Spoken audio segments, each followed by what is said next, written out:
Nice, nice. Thanks so much.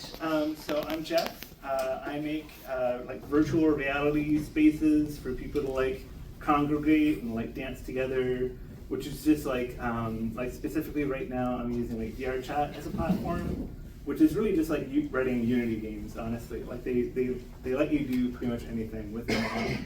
Like you're basically like you're bringing in meshes, you're baking lighting, you're doing like real-time lighting. You can write things in C#, so it's really just like making a Unity game start to finish. So I've learned a lot developing games for VRChat, which has been fun, and you get to share it with people because there's like an existing platform base of just people who can like hop in and experience the thing that you're building and making there. So something I really like doing, and that I've gotten really good at over the last few years of doing this, is doing baked light mapping. So like specifically within Unity, like the good baked light mapper is Bakery. So I'm really experienced with Bakery. I actually admin for their Discord and like answer questions there. And Bakery does a really good job of just like doing nice soft bouncy light. So I just wanted to show you a space that I made recently to test out some of the baked light mapping I've been doing. Because when we use like a combination, like a mixed light, can everyone see that okay? We're seeing like a space? Okay, cool. So whenever you're doing baked light mapping in Unity, it tries to put these, it kind of does like a combination. When you do real-time baked, like shadow masking it's called, where you kind of have like a real-time light that's in charge of the intensity of a light, of an area, of a lighted surface. When you have a real-time light controlling the intensity, it sort of does like it does like a bunch of like math on like the backside of it. It takes like the vector to the light and does a bunch of math stuff. But I didn't like that. I didn't like what it was doing. So this is the result of me making basically every single mesh in this world has 5 unique light maps for it, based on the different lights that are touching it, and then also the specular, like the SH values, and it leads to like this really like soft effect. So this is kind of like a lighting like a lighting hack that I've put together basically that we're looking at here, where instead of letting the Unity engine kind of process the light, I've made sort of a custom shader for this, where it's only really taking the light mapping into account, and then it's only using the real-time light to determine the value of light, and it leads to this nice sort of like soft effect. So I actually had to bake this world like 7 or 8 times for the final bake, because I wanted like this light source here. I wanted this to feel like it was sort of like that there was like a light source inside of there. I don't know if you can see like the sort of nice gradients that I'm getting out of that, but it almost feels like something translucent. But that's all baked light mapping. That's not like any sort of special shaders or anything like that. And so usually for this space, like this is like a dance space. We have kind of like a DJ controller thing here, and so I would usually have these lights be like audio reactive, like they would be like oons oons oons with the dancing and the music.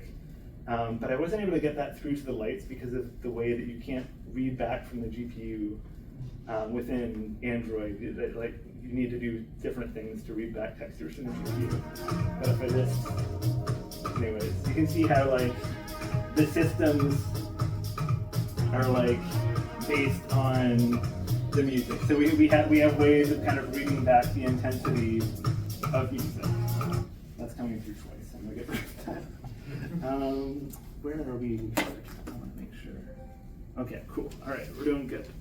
Okay, so yeah. So basically, I don't know. I feel like I have like a different like approach to light mapping than a lot of people, because I really love letting it take its time. I do like when I'm baking my light maps, I let it like cook for like 10 hours. I like everyone that I help is like really intensive about wanting to like hurry and get their bakes down to like 2 minutes. But I feel like if the end user is going to have a nice time experiencing your light maps, then you should take your time with it. Anyways, yeah, so shader, like 5 light maps per, just like based on each individual light has its own sort of mask, and then you put those together. And when Unity does shadow masking, which is like their way of like combining baked lights and real-time lights, they do it like on a bit, like it's either yes or no, and it leads to these very crunchy, pixely sort of shadows. But I basically like forced it to be multiplicative, so that each one has like a bigger variance, and then it multiplies each individual light by that, and you get a nice little soft result. So in like a VR chat like dance space, avatars would be lit by these lights as well, just by like vertex lights, just to keep things more performant. Anyways, so I just kind of wanted to share. I know everyone has kind of different ways of interacting with game development, but I just wanted to kind of share my journey and the kind of things that I get involved with for this.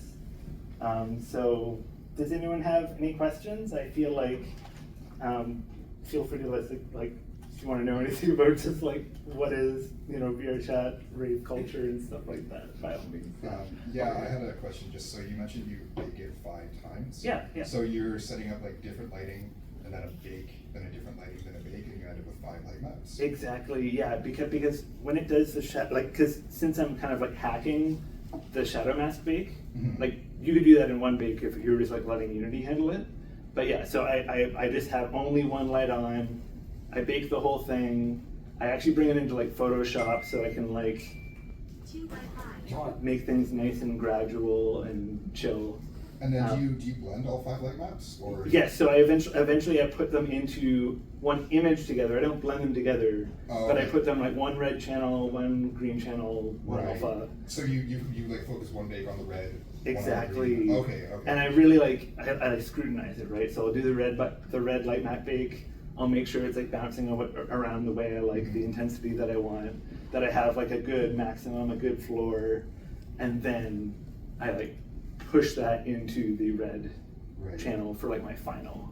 And then I know you said you don't care about the times. You mentioned 10 hours. Yes.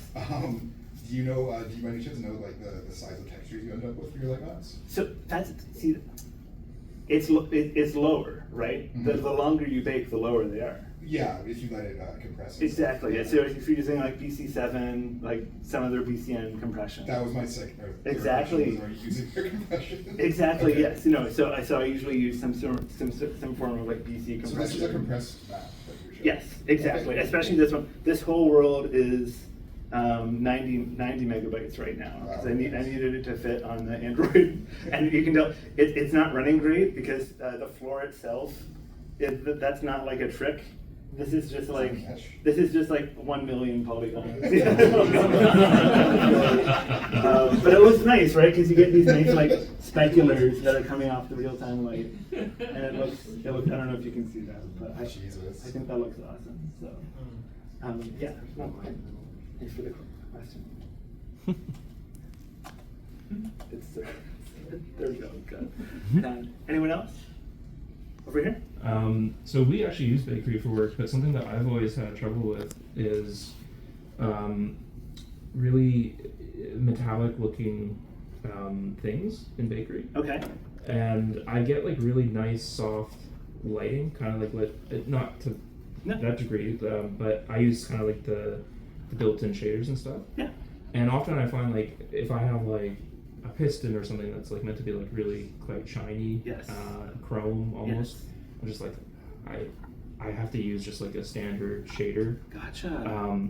But if I use like the RNM or whatever shader, it's like it's really soft and I don't get that weird Fresnel effect that you get in Unity, Yeah. it looks beautiful, but then metallic things just like I have to figure out some weird. Gotcha. I'm just curious if like you run into that. Or... Exactly. So sometimes what I'll actually do, because first of all, so like RNM is one thing. Like I tend to use mono SH because it's like way smaller. Like RNM is like 100 times larger in the file size than mono SH for like nice speculars like that.